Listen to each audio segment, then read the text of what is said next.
Yeah, it always takes a moment to get settled.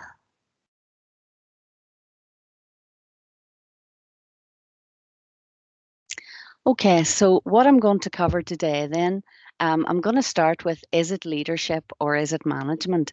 Because they're not the same thing, and yet the terms are often used very interchangeably. So we'll talk a little bit about the leadership skills that you might want to be able to evidence and the qualities of leaders. And I also want to get you starting to think of the kind of leader that you want to be or that you already are. And we'll talk a little bit about a much used phrase these days, authentic leadership. And then, as I said, we'll finish with the sort of leadership questions that you might get asked at interview.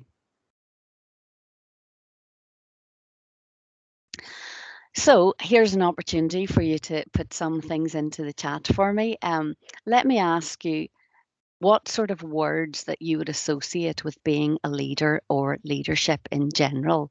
And if you can think of some words that you might associate with leadership, pop them into the chat and we'll collect them towards the end.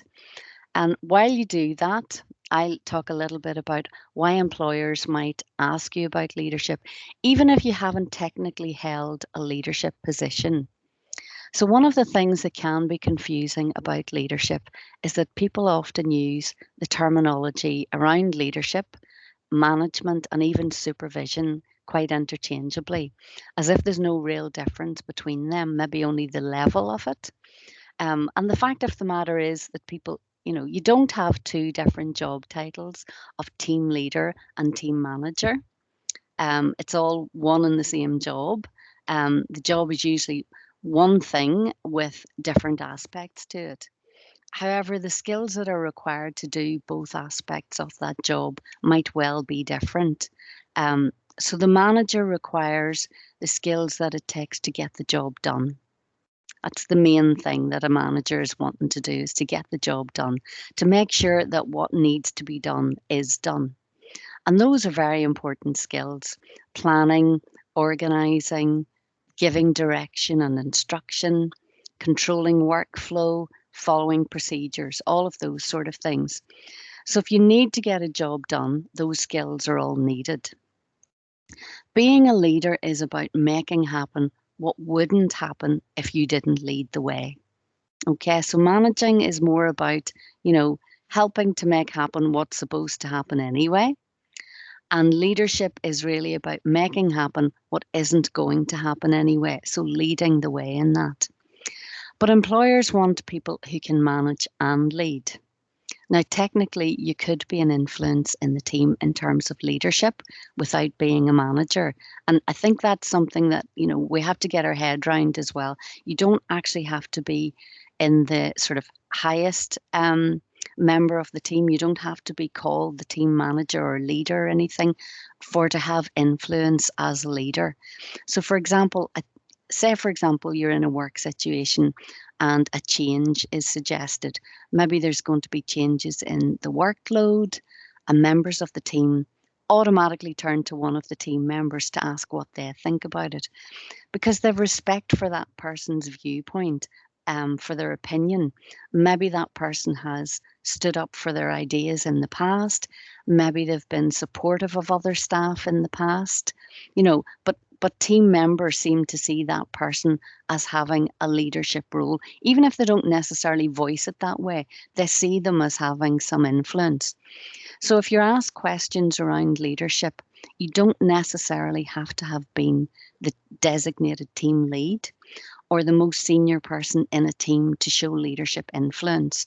And that's important, I think, even whenever you're doing things like assessment center type things, where, there's only going to be one team leader. But within that team, you can still show leadership by, bringing people in, by influencing others, listening to others' ideas, putting forward your ideas. It's all showing leadership skills. Some people can be good managers, but not good leaders. And likewise, you can be a good leader, but lack some of the perhaps more technical or detailed skills that might make a good manager. So you can maybe begin to see the differences between the two things.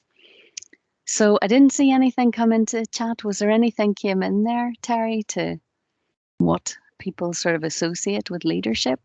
No, nothing came in. I think Nothing at all. No, some people were thinking no. about typing. Well, if anything comes in, you can let me know. So I'm going to move on then to leadership skills and qualities. Um, so leadership skills and qualities of effective leaders.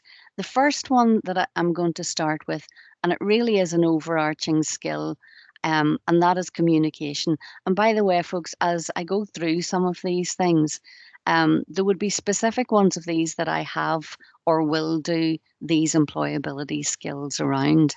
For example, I've done one on communication. I think the next one coming up might be on influencing skills. So there are more of these that give you detail on some of these things, and that's why I'm not going into an awful lot of detail on some of these at the moment.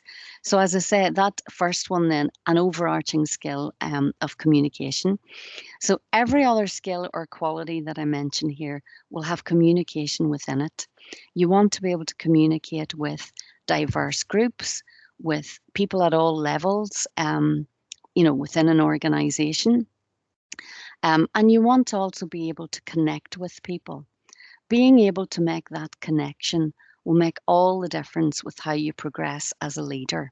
So I think that's one of the things that I would definitely, if I was going to be asked about leadership, I'd certainly want to be able to talk about connecting with others. Um, and one of the things that comes up in leadership is about having and communicating a vision. Um, that might be something, I think that's something that whenever people think of leadership, having that leadership vision is often one of the things that comes up. And being able to connect with people is all about sharing that vision and making other people feel that they want to be part of it. Certainly, if you come in as a new manager or a new team leader and you want to make changes, then having people feel that they want to be part of those changes is going to be a big, big help to you. So that leads me into the second one then, which is inspiring confidence in others. And this starts obviously by you having confidence in yourself and then inspiring others with your, and I'm going to throw in another trendy term here, authentic leadership. So an authentic leader is driven by their values, and that's something that I'm going to come back to shortly. I think it's important to both in doing interviews, but also in your actual leadership, that you actually, are aware of your values. Someone who inspires confidence is likely not afraid of taking risks, of facing change, of facing challenges, and of making mistakes. And again, whenever we talk about those sample questions at the end, you might want to consider some of these things. Some of the questions might ask you around things that might, I suppose, judge your level or judge your ability to, or willingness even to take risks, to face challenges, to make mistakes. Okay, so not something to be avoided as such, but something to be faced. And then the third one I'm going to add is emotional intelligence. Again, a little phrase with a lot of subject behind it. So I'm not going to go into a lot of detail on it. It essentially is about understanding your emotions and the emotions of others. And then knowing how that affects others. So Daniel Goleman, who is the big name in emotional intelligence, he breaks it down into self-awareness, self-management. So being aware of your, I suppose, your level of emotional intelligence, being aware of how you behave and then how you then manage that. Self-motivation, empathy, and social skills or social awareness. And, it's something that I have seen come up more and more, where people are aware of the effect of their emotions and their consequent behaviors, I suppose, and how they are, how that makes them seen by other people. So, how you behave is how others are going to judge you. And how other people behave towards them because of their behaviors as well. So that emotional intelligence and emotional management is very important. So that whole idea of self-awareness and self-management, it's a big part of leadership and something that you want to consider in any of your answers, or at least certainly in some of those answers. And the next one then is about building trust. And I include here some terminology: honesty, integrity, consistency, and courage. And all of them are involved in building trust with others. People have to believe that when you say something, that it's true, or certainly at least that you believe it, that when you make a promise, that you'll keep it, that your behavior is consistent, that you're not someone, who blows hot and cold, that they don't know if they can approach you today because they don't know how you're going to behave. And also that you have the courage of your convictions. And some of that will come back to values again. But it's things like, will you stand up for your team? Will you take calculated risks? Will you go for it rather than stand still? So building trust then is a big part of leadership. The next one then, a leader will focus their attention on what is important. That doesn't mean that they let everything else go, but that they know what's important and what needs to be focused on, because you just can't do everything at once. And the only way really to move forward in important goals is to be focused. Okay. So again, some terminology that you might want to keep for use later. And so that being said, they're also adaptable and they're agile in their thinking. They know that whatever might come up, whatever they might come up against, they'll find a way around it. Even if it might be a bit daunting at the beginning, they have enough knowledge about themselves that they'll find a way around it, even if it's completely new to them. And they know this because they accept that they need to be constantly changing and adapting. And again, something that employers want to hear, that you're willing to change, you're willing to adapt, you're willing to be flexible.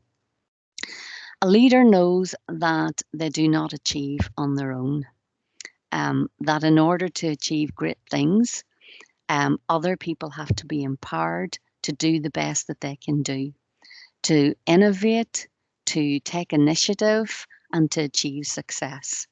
So a leader will enable and empower other people. And one of the ways that they might do that is, some constructive criticism, for example, constructive feedback. So folks, I hope that that will give you some language about the sort of thing that you might want to consider when answering questions on leadership. Try, as I said, find examples in your own life where you might have used these skills, or even if you've just seen some of them demonstrated by other people. And remember, you don't have to be the designated team leader to demonstrate these skills. You can do that also just as a member of the team. So don't ignore any sort of group work or, group activity or anything that you've done in the past just because you haven't been the designated team leader. Often there isn't actually a designated team leader in teams anyway. So consider what you brought to the team. Maybe if you can talk about any of these sort of skills that you've been able to use in it, that's really important. So I'm just going to move on then to authentic leadership. I already said to you that authentic leadership is one of those phrases that's very popular at the moment. Now, a lot of what I talked about in the last slide will basically be, on the skills and the qualities, will have been around authentic leadership as well. So anything around emotional intelligence, integrity, honesty, all of those sort of things. And whilst it would be lovely to just learn off a few phrases that might be worth using in the interview, I think that authenticity is something that is, it's very important to each of us as individuals because it impacts on absolutely everything that we're involved in. So the first point here is knowing who you are and what you stand for. And I have to say that I think that this is Another thing that you probably become more aware of as you get older, especially if you actually take time to reflect on your experiences. But you've a lot of experience already. You should really reflect on those experiences, certainly in order to be able to answer interview questions well. But I also think that, a lot of young people today have also got a really good understanding of what's important to them with regard to some things. So, for example, many of you will be very aware of sustainability issues and maybe want to work in a company that is working towards sustainability.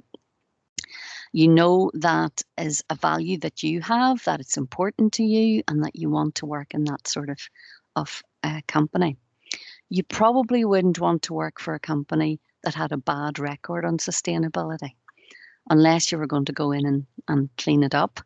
Um, for other people, then you might be keen to work with companies who have a good record on inclusivity and diversity, for example.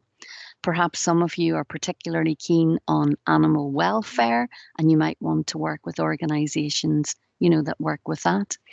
Other people then might be more keen on making lots of money and not be so concerned about those type of issues. It might be more about how can I make the most money possible, just as long as it's legal. Everyone has different values, and I think that's really important that you understand what your values are, and also that you have an awareness of other people's values as well. Some of the issues only arise with experience. So, for example, perhaps you are working somewhere and you realize that you don't agree with how things happen in the company. It might be one particular manager, it could be the company culture. If it goes against your values, then you might find it difficult to be happy there. And I'll give you an example. A young friend of mine worked in a catering company and he was not happy with how the chef referred to one of the junior staff. He basically called him a derogatory nickname. Now, he may not have sat down and thought to himself, this goes against my values. He might not have used that actual terminology, but he was well aware that he didn't like the situation and that he didn't want to go to work somewhere where that was an acceptable situation. So it did go against his values. So if your values do not align with those of the company, then it does not make for a happy working relationship. So there are two things in that.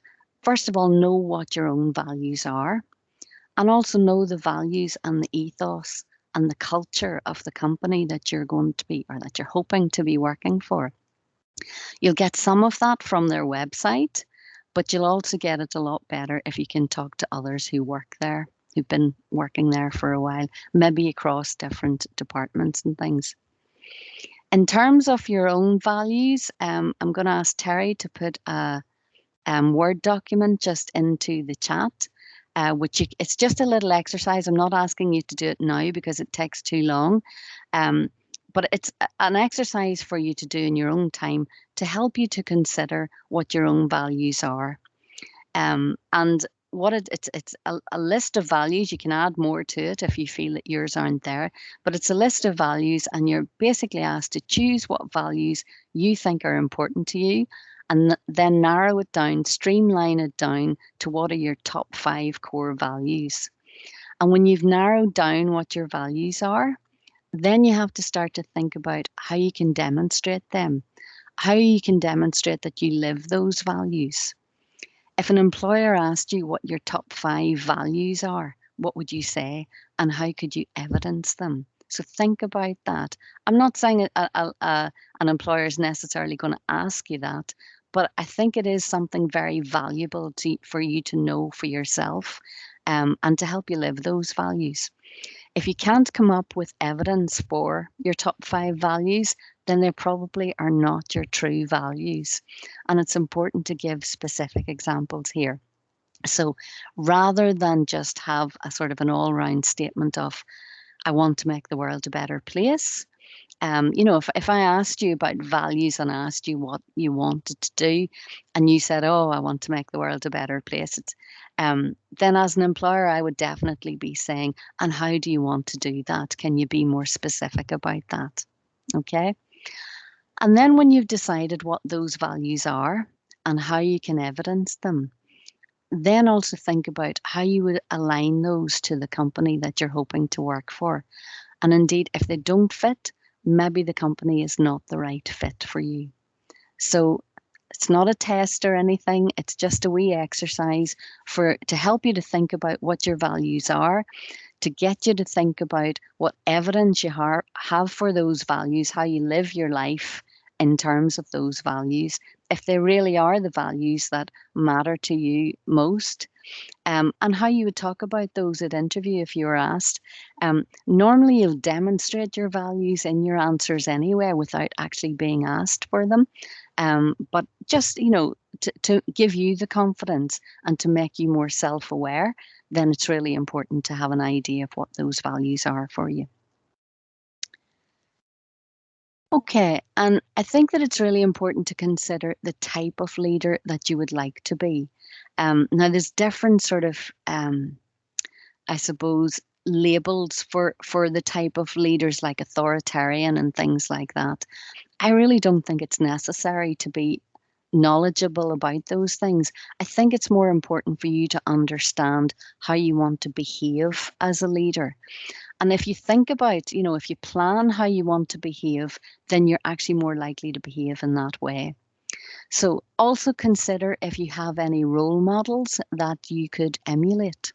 So if you're aware of someone whose leadership style you think is really good, then what is it about their style that you like? What is it about them that you would like to actually be able to replicate for yourself? And again, and I'm not going to expect this now that you didn't respond to my invite to put stuff into the chat last time. But if anyone has has anyone in the public eye that you think is a good leader, then you might pop that into the chat. So if you do come up with a role model, you might find that your role model might not actually be in a leadership role. It might be, for example, a friend that you have. It might be a teacher from the past, although I suppose a teacher is in a leadership role, but you don't technically call them leaders. But it might just be someone who acts, for example, in a calm, measured way that you would like to be able to copy. That might not be your style, but if it is, that might be the sort of role model that you would look for. You might know someone who is good at inspiring others.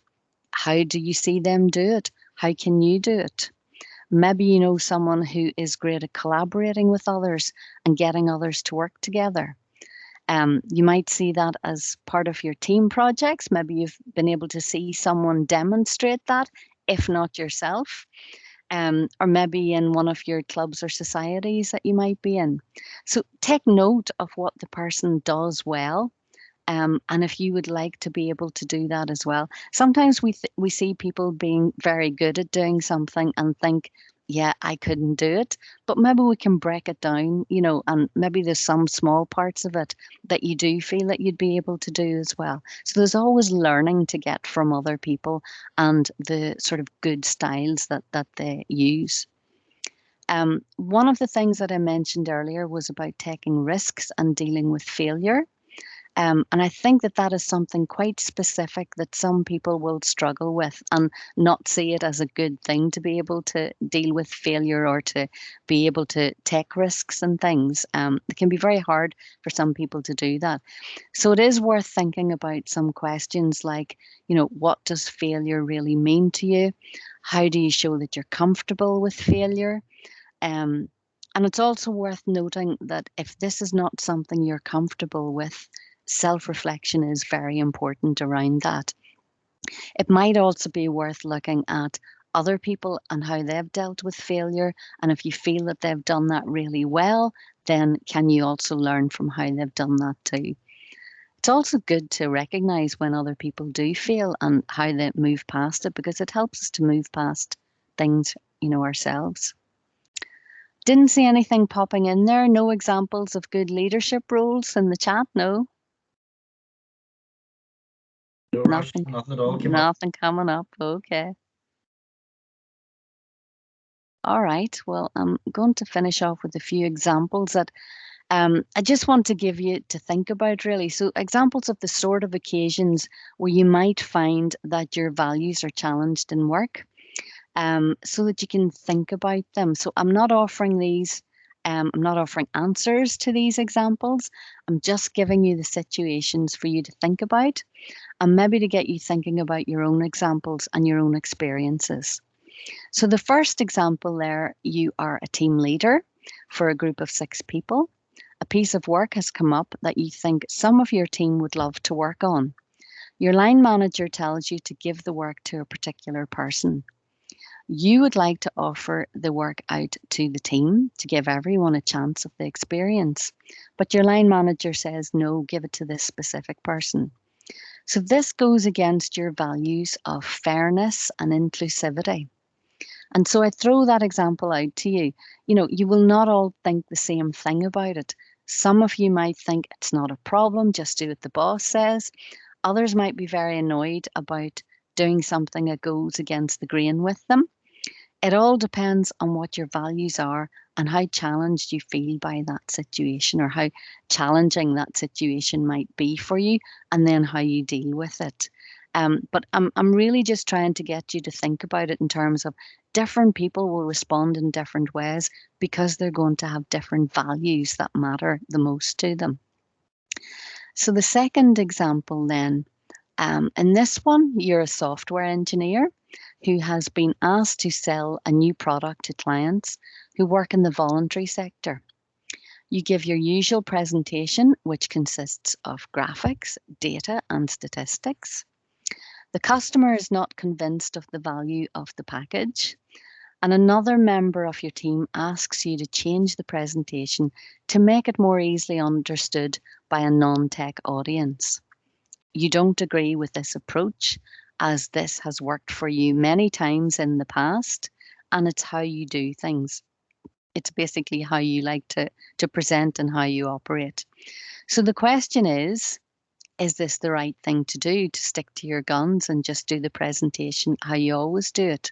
You're standing up for your belief that the data, the facts, is what the customer actually needs. You don't do flowery storytelling, and you don't see why you should have to change your style. So this is something that employers look for and query in a number of ways at interview and in assessment centres. So can you change your communication style to suit the audience? Can you change how you like to operate to suit the people that you're collaborating with? Can you do things differently for a better outcome? So when we're thinking of our own values, there are definitely times that you will want to stick to your guns on things, but there are other times when you need to be flexible and you need to be aware of the difference there. So again, just something for you to think about, folks. So my last example is also about values, but in a very different way, I suppose. I really just want to show you how your values can have an impact in many different ways. So in this example, you are working for a company and you really enjoy your work and you like the people that you work with. So all's going fine, you're getting along just fine. When your company takes on a new big client that you will be working with, and it turns out that they are a tobacco company, you're very much against smoking and against tobacco. So how do you feel about continuing to work in the company? Would you go so far as to look for another job with a different company? Would you grin and bear it? If you do continue working there, how do you feel about it? So again, just some more things to think about around values and around authentic leadership. You know, it would not be an issue for you at all if you weren't concerned about tobacco, for example. So some of you will listen to that and go, wouldn't bother me at all. Other people will think, no, that would be important to me. So again, the best thing is to think about examples from your own experience where you can show your values in action, show what's important to you.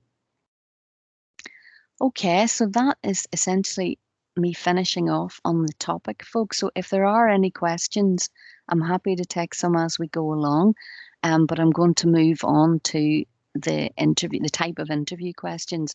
And always before I do that, I always start with reminding you about the STAR technique for effectively answering your interview questions. Basically, you want to be able to tell the interviewer your story by putting your answer into context for them. So when you're formulating your answer, you try and follow this STAR technique that I have up there. It helps to make your answers clear and logical, and it means that you're getting across the main points that you need to. So start off by listening to the question and think of the example that you are going to use. Hopefully you will have prepared a similar answer to it ahead of time. But even if you haven't done that, if you're thinking on your feet, you still want to frame your answer into situation, task, action, and result. So you describe the event or the situation that you were in, explain the task that you had to complete, what were the challenges, describe the specific actions that you personally took to complete the task. And I always say that, you can use you can say what you did in the team, but you should also say what you personally did.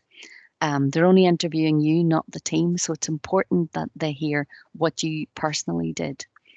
And finish with the results then. What was the results of your actions? Were there benefits? Were there savings? What was the impact? And the next thing then that I want to remind you of as well is that we have a software package online. It's available to you to practice interviews. It's called Shortlist Me.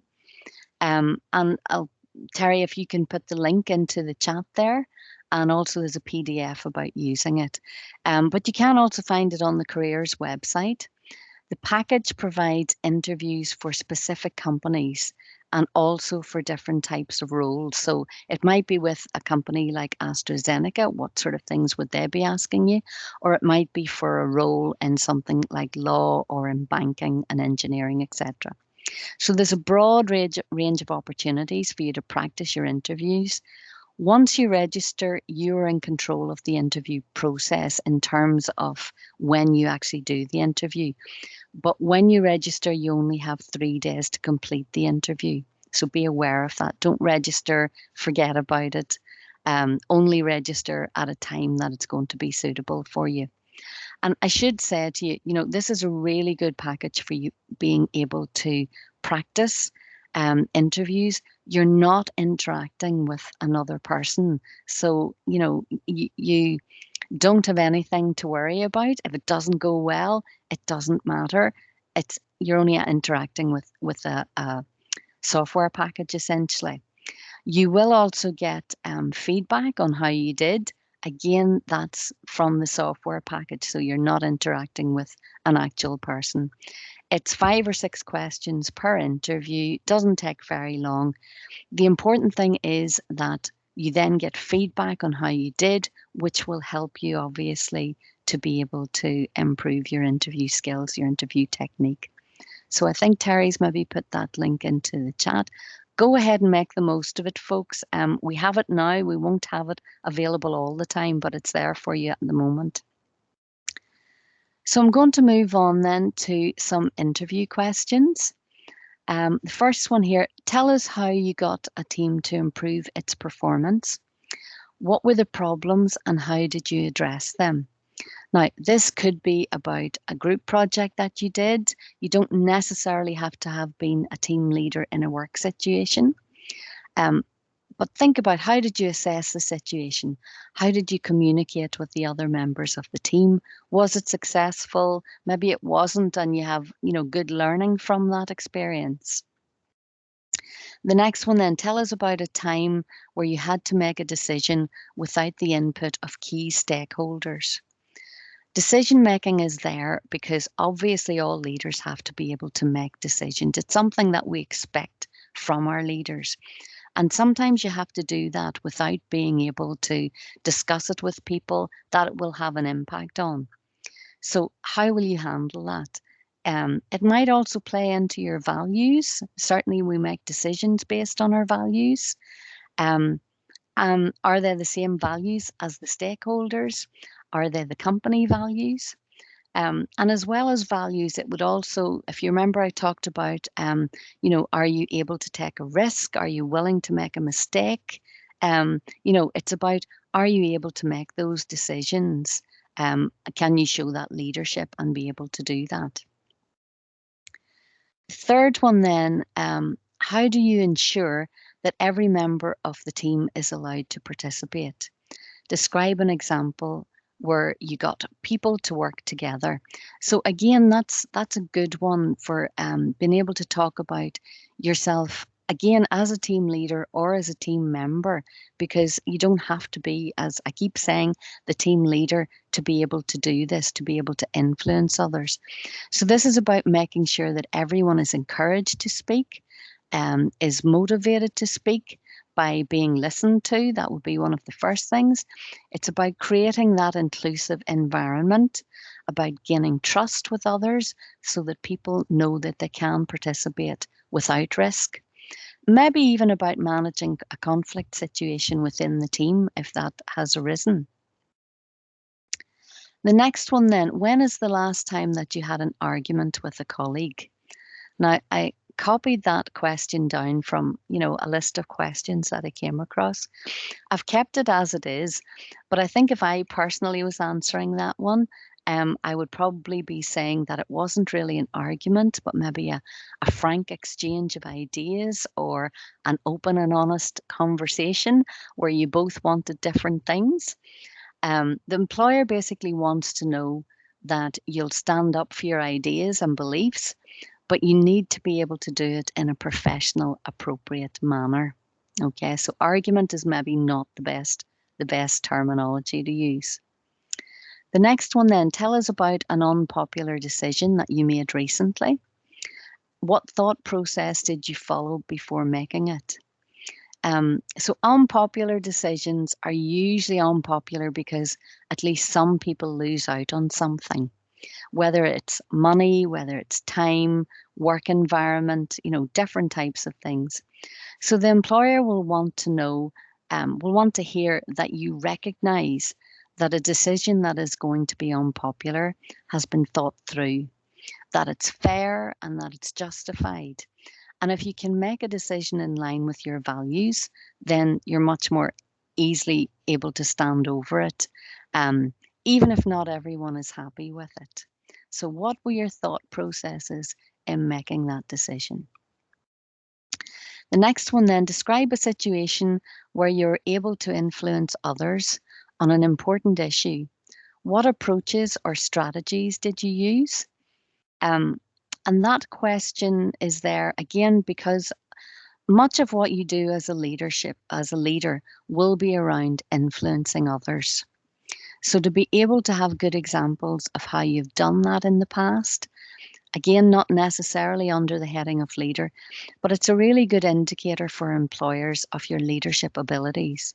So go back to those leadership skills and qualities and think about how you use those skills to help you to connect with others, again, that terminology, and to build your influence.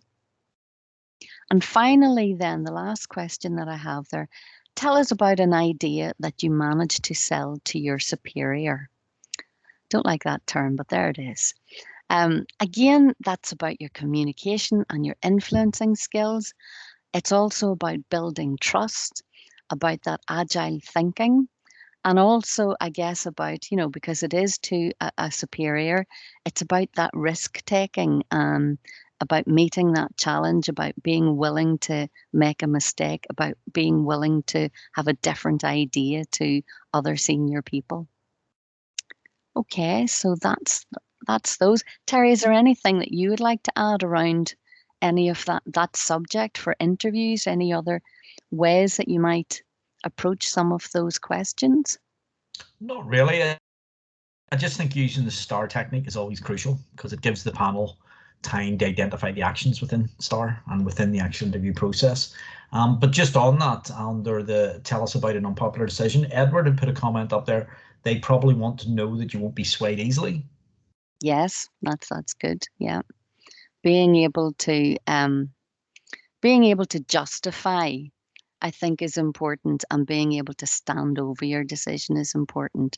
So a lot to think about there. I think the leadership one is probably one of the most challenging ones, especially if you haven't held a leadership role, because people tend not to see themselves as having leadership skills unless they've held that leadership role. But I think I've tried very hard to get you to think about leadership skills as being different to having that title.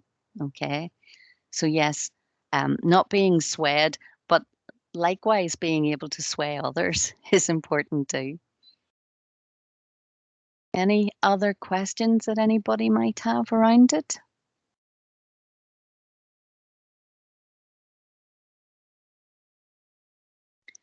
I'm going to just give you the next few sessions, the details of the next few sessions that are coming up, folks. And you'll see that some of those are around some of the things that we talked about. So today's leadership skills, obviously. The next one coming up on the 24th is influencing and negotiating skills. So you might want to think about that. Talking about that actually should be global citizenship, not leadership, folks. So sorry about that. Learning agility is a really important one, and even working with customers and clients in there, you would get some stuff on managing sort of expectations and things as well. I said to you the careers website events page does have all of the events that have happened in the past. You book onto these ones as you did today through My Future. There's not just these, there are lots of other things coming up as well that I'm not specifically involved in. And today I'm going to make sure that you're finished in time, well, very shortly, so that you can go and register on the Spring Fair if you haven't already done that as well. So anybody got any other questions before Terry and I get ready to get some lunch and then get ready for the Spring Fair at 2 o'clock? So Terry, there's a few more links and things to put in. So there's the slides, there's the feedback form,